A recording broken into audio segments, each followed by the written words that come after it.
Some new information about a deadly shooting in Marin County tonight. The suspected gunman walked into a detox center and opened fire. One person was killed, two others were wounded. This happened early this morning at the Helen Vine Recovery Center off Smith Ranch Road. KPIX 5 Susie Steimle has the late details on the suspect and his victim. Susie?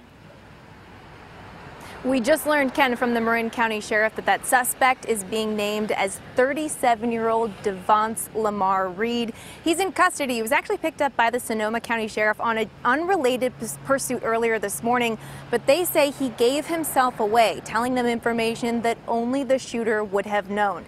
He's accused of shooting and killing one man at the facility earlier this morning. That man is not being identified, but the other two victims who are here at the hospital recovering from gunshot wounds to the head are being identified. Their names are Anthony Mansipit and Brittany McCann. Brittany McCann is actually the shooter's girlfriend, and people here say they're very worried about their recovery. To say that we do have a suspect in custody. On the same day that a man walked into the Helen Vine Detox Center in San Rafael and opened fire, police made an arrest. It's a horrible and heinous crime. So, obviously our hearts and thoughts and go out to the victims and their families, but we do have a suspect. Sources close to the victims confirmed 2 male employees of the detox center were shot in the head. One died at the scene. A female victim was also shot in the head. She and the other male victim were transported to Marin General Hospital and are currently undergoing surgery.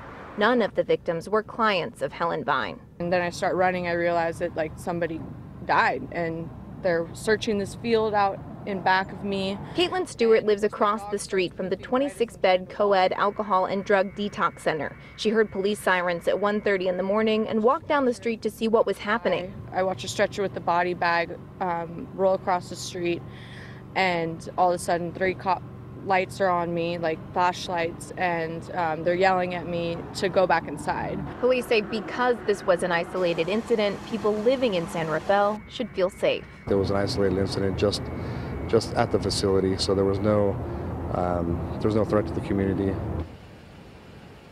Now again, that male employee who did not survive, his name's not being released, but I did talk to a couple of employees of Helen Vine who were here for the other victims. They say that man had worked at Helen Vine for several years, was very good at his job, and will be deeply missed. We're live at Marin General Hospital. Susie Steimle, KPIX 5.